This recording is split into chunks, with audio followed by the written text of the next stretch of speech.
Michelle Garrison as we're going through the Go Viral Challenge. And we are going to go through one of the most popular songs on thevoiceclub.com. I put a ton of links there for you guys for the Go Viral Challenge. This is singing songs that we're just going to send out well wishes to people who are stuck and can't get access to family, especially those closed in elder facilities. So Michelle picked Somewhere Over the Rainbow, and there's some great things to learn in this song. I give bad vocal examples in this song all the time because it's one of the easiest songs to do bad things in vocally, not damaging things, just typical mistakes. So I'm going to hope to give you some free vocal training and give Michelle some walkthrough on how to sing Somewhere Over the Rainbow better, faster. Voice Club Method way. Let me just pick your brain. Why did you pick the song? Honestly, didn't know a lot of the other songs. I knew I'd have to look up lyrics and then try to memorize the lyrics. Yeah. I didn't even know all the lyrics to that song. It's okay. But I had more of an idea, more than the other songs. Somebody had a great comment about what do I do if I can't do a video? And I thought, what a great opportunity to just put up some pictures of you and someone you love. Maybe you have somebody that's high risk, like that is dealing with cancer or other illnesses that makes them high risk for the virus. And maybe you dedicate your song to them. So let's get down to Somewhere Over the Rainbow. Now, a lot of people like songs like this that are nice and lilting and slow. They think they're easy. But there are a lot of things in Somewhere Over the Rainbow that make it a difficult song. So I'm so glad you gave me this opportunity. You're welcome. So, now, when you sang it, you did it with a karaoke track, right? Yeah. Okay. For those of you who don't know Michelle, and now you will, Michelle has just a really beautiful voice that is really highlighted easily in these slow melodic kind of songs, and you might find yourself in that place too.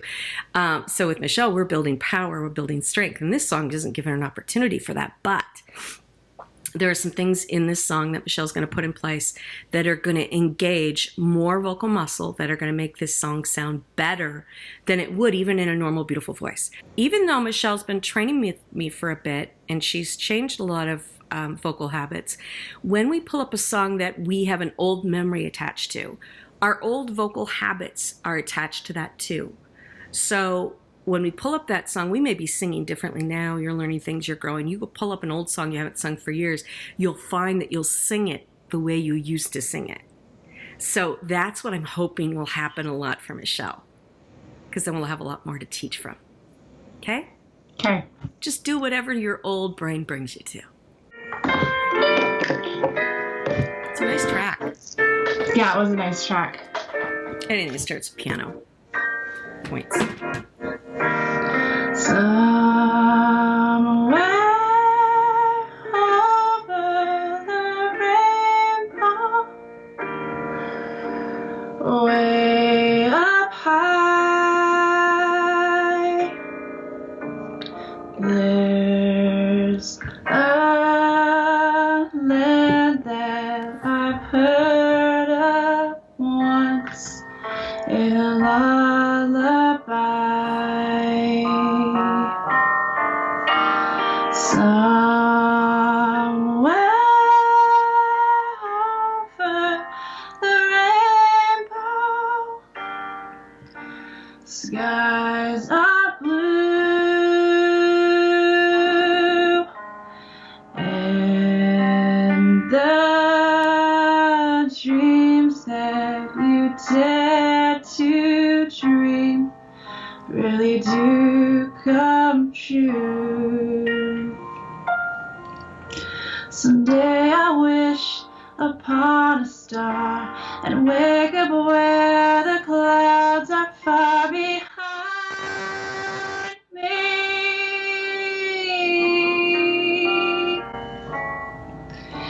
where trouble melts like lemon drops way above the chimney tops. That's where you'll find me. All right, I'm going to stop you there. So you changed up the melody a little bit here and there. What prompted you to do that? Just by working with you, I've been taught to really focus on seeing what really the story is behind that song. I didn't used to do that. I didn't realize that that was such a big part of singing. The first thing we want to think about is that we want to sing in phrases. not in lines. One of the problems with looking at a karaoke track when we record is typically we're kind of trained to sing in lines because lyrics are cut off like this. And when they only show one little bit at a time on the screen, we kind of stop where the words stop. Right? Yeah. But the way we choose, even within that freedom to sing the song, can undermine the strength of the voice. Regardless of if you find yourself to be like a more powerful singer or a light, lovely, lilting kind of singer like Michelle was. Yeah. Light and lovely and lilty. And girl got guns. Oh my gosh. Could you roll up a sleeve and just, no, seriously. No, I want to do this. No, seriously. Roll up a sleeve. I talk a lot about vocal muscle, as you know. The Voice Club method is unique in that it trains vocal muscle, which just so happens to be what runs the voice when we look at it anatomically. My vocal muscle anatomically is really strong, but my body muscle is pretty darn not in shape. However, your body muscle is like a Mack truck. You just like, I mean, you're just like fitness model. Okay. Oh, thank you. You are. So here's the thing about vocal muscle. Vocal muscle's on the inside. We don't think about training that. Outside muscle we train. Now we know Michelle is in shape on the outside. Well, we're getting her vocal muscle equal to the inside now. I am not going to get arms like that just because of my physical obstacles, but I can still train my vocal muscle. And showing off the vocal muscle is really freaking fun. Now, I'm going to show you in this video. We're going to amp up the muscle, the vocal muscle that she uses in this song. And then we're going to show you the difference it can make in how it sounds. It's fun. Now, here's the thing. We've been training Michelle's vocal muscle. It's not like you can walk into a gym and say, I have these arms, but I'd like you to put me through one workout, and at the end, I want to have Michelle's arms. We all know that's a little unrealistic because we know how the body works. But believe it or not, your vocal muscle works the same way. The beautiful thing about this song, and the reason she's a great example for you all on this song, is that her memory will take her back to singing this song the way she used to before she had well-developed vocal muscle. And the song being slow and lilty and lovely is also going to tempt her to not engage her vocal muscle. There are some bombs in this song that make this song really hard to sing. And some of the older songs, until you get into, and I listened to tons putting this list together for the Go Viral Challenge.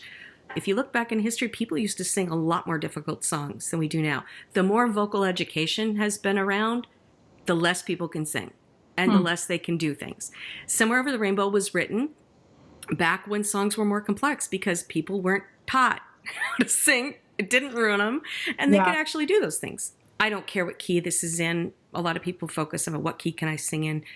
Michelle knows, and that key doesn't matter. If your vocal muscle's developed, you can pick a song in a key. You can sing it. Will you prefer to sing in certain keys because it can allow you to show off certain things? Sure. Yeah. But a well-developed vocal muscle like Michelle can just, on a whim, give us a little bicep action there. You can pull that out any time, right? Keys don't matter. The fact that I'm really sick doesn't matter.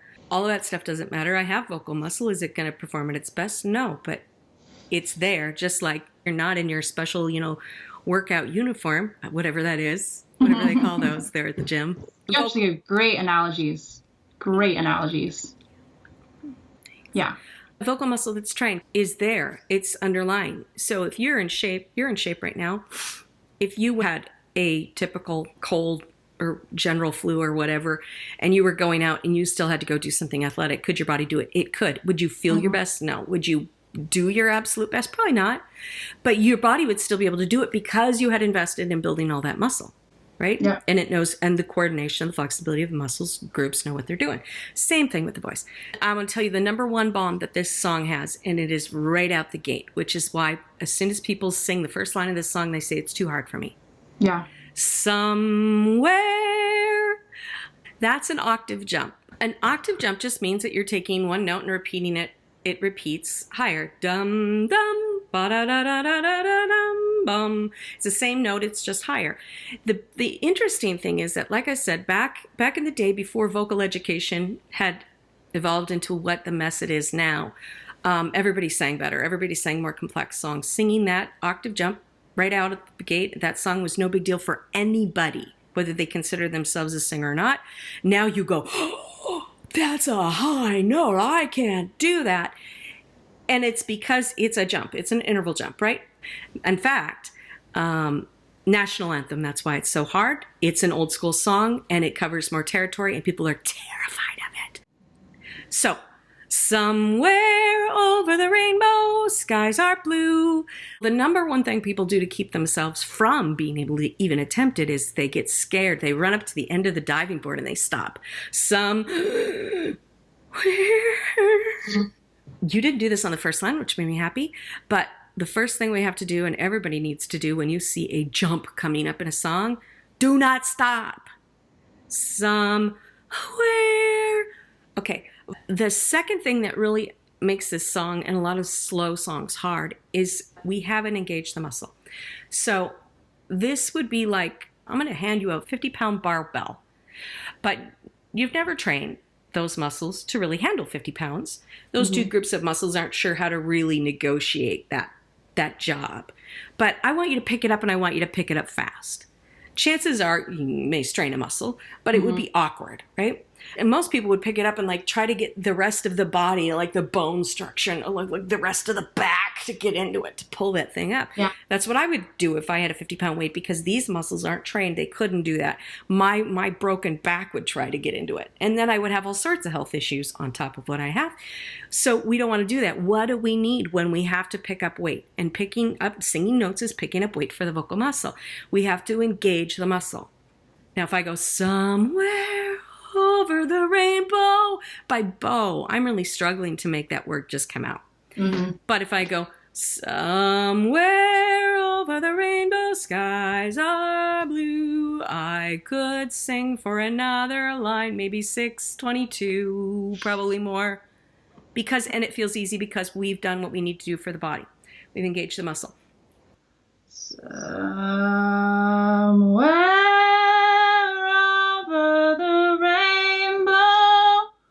way up high. Good. And I'll stop there. And now the beautiful thing is, even though you took a break, you chose to take a break between those two phrases. Yeah. You didn't breathe there. Did you notice? I don't remember. You didn't breathe there. You made an intellectual choice that you wanted to stop there. So your brain, your singing brain, now that you've been singing the story for a bit, your singing brain says, I want to stop there. But your physical body said, but I don't need a breath. So it just made a pause. And you kept going. And that's what happens when we let anatomy drive the bus. And not bad advice. Nice. Right? I like to not chop up a sentence, but there's two options if you chop up a sentence. One, it should be your choice. You chose to. There's nothing wrong with that. What determines if it's wrong or not is if you didn't have a choice. Now, if you were singing that song and you found, I can't sing that line without stopping there, then you know that you have an obstacle in the way your muscles should work. That's not allowing you to do what it should be able to do, regardless of how good you think you are as a singer. So I want you to sing the line somewhere over the rainbow, way up high, without that break. Somewhere over the rainbow, way up high. Beautiful. We know that the vocal muscle is engaged because if the vocal muscle is like, then you would have to stop and break and take a breath to be able to force the rest of the anatomy to try to force those notes out. So it's a good way to test how many obstacles are in the way of the voice I should have right now. When I sing a line and I want to sing it all the way through, can I? All the time. Does my body choose for me what I do with notes and words and phrases, or do I choose? You should be able to choose. If you can't choose, it's not because you're not a good singer, it's because you've got obstacles in the way, probably put there by somebody else's bad singing tips. Okay. All right. So I've just done a little conspiring with Michelle. Now, I've just given her some key tips on how to find the gas pedals in this song and avoid all of what we're calling the fuzzy dices and the seat cushions. Things in a car that are nice, that probably belong there. May not be important at all, like fuzzy dice, but definitely don't drive a car. We want to drive a car and get where we want to go, which is to tell the story of this song. Somewhere over the rainbow, way up high, there's a land that I've heard of once in a lullaby. I noticed when I go into higher key on this song, like you put me at, and like I sang it for the recording, this first line is hard.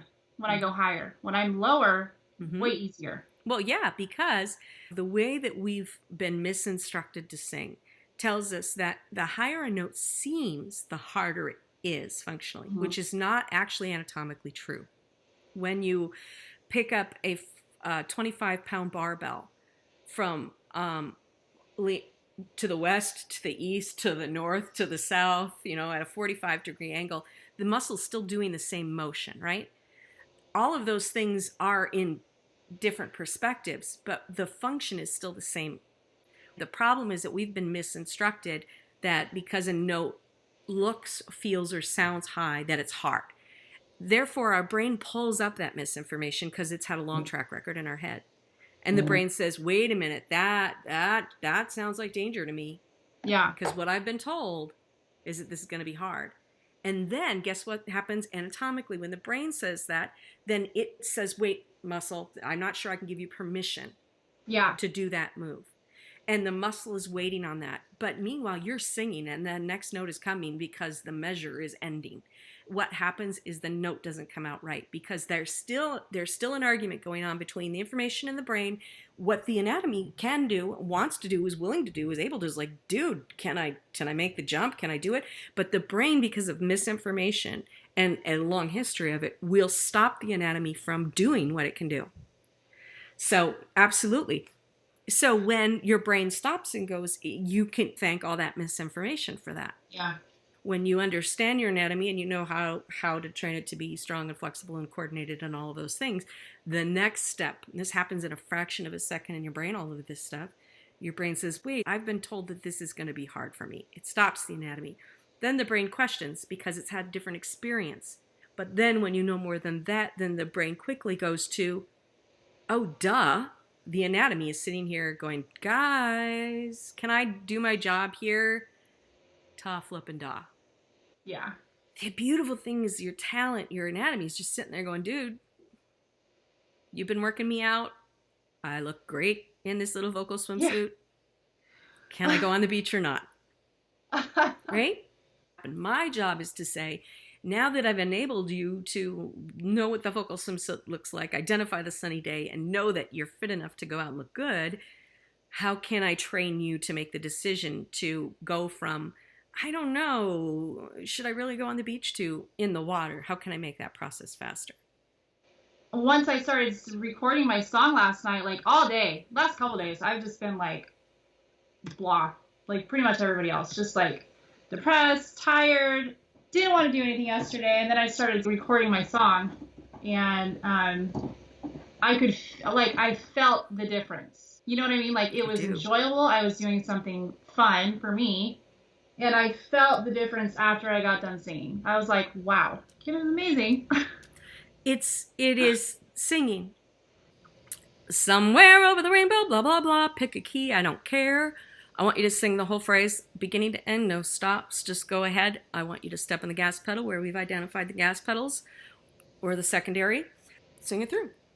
Somewhere over the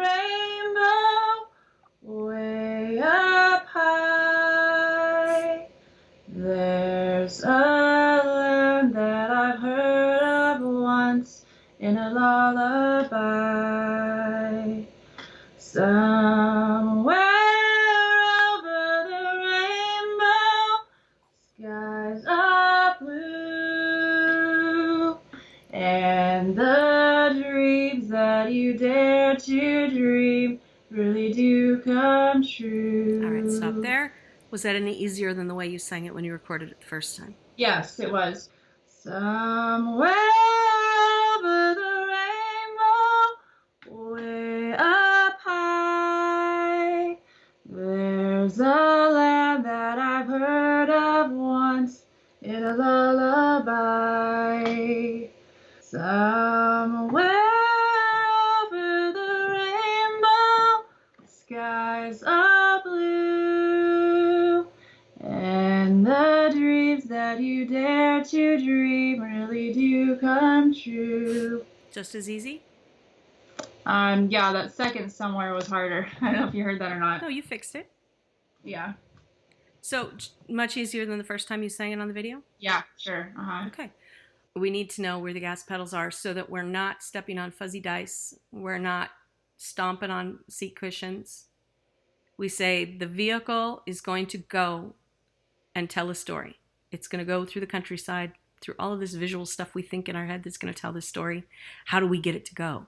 We step on the gas pedal, right? Yeah. Fuzzy dice are fine. They can be distracting. Seat cushions are important. You have to sit on them, but they don't drive the car.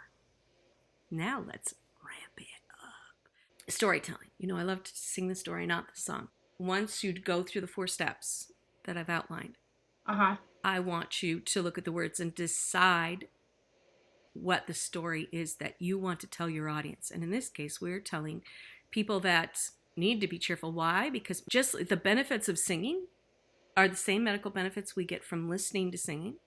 And when we have them listen, we don't want them to be listening to something that encourages them to be depressed. Now, I only mention that because this version of the karaoke track that you've picked is really slow, right? Just slow, huh? Yeah. So that's why storytelling is so crucial, because sometimes we don't have a choice in the arrangement of the song we pick. We want to encourage. We want to connect. We want to uplift. I want you to think about the story that you want to tell. So that's number 5 on your list. Okay. How does the melody that I choose, where I speed up, slow down, where I choose to break, how are those things telling the story I have in my brain? Everybody's picture should be different. And honestly, depending on your audience, your whole picture behind a song should be different. The story that you're going to tell should change with who you're communicating to. Then when you go back, now that you know how to put it in drive and press the gas whenever you feel like it, you're not learning to drive, which is the most crucial thing that all the misinformation confuses people. Singers are sitting in their singing car and like, I'm squeezing the fuzzy dice. Why aren't we moving? Why? You can't move forward to storytelling and all the extra benefits you can give to somebody because you're not absolutely certain you know how to drive. We just reminded some of your brain went, but don't I have to squeeze the fuzzy dice? Now you're going to say, what is the journey I'm going to choose to take this car on? As soon as you've got that story locked in, it will automatically happen. How am I going to break? When am I going to stop and pull off and enjoy the view with people in the car? When am I going to race? It's going to change the look on your face. It's going to change your body movement. It's going to change your notes. It's going to change your phrasing. It's going to change your styling. It's going to change everything. I could literally teach you how to deliver this song 20 different ways. I could make a chart of it for you. Yeah. I could make it as clinical, like you would not believe how logical we could make it. And you could go through a 30-day process of memorizing it. You could learn them all. And not a single one of them would be nearly as effective as just doing this process on your own this week. Yeah. Okay. Now, a lot of people think if I gave you 30 days and taught you 30 ways and I wrote it all down on paper and made it very, very clinical, that they're somehow a better singer, they're a smarter singer. Maybe you feel like you can hang with people that have done things like that and worked real hard to tell that they worked real hard. But to me, that matters 0 because that's not the point of opening your mouth with a note. You make that story come alive, and now you've opened a whole new avenue of benefits you can give to another person. We're not just talking mentally or emotionally, we're talking physically. Changes you can make in people's life. Yeah. From home, when you can't get out, with nothing but your voice and a camera.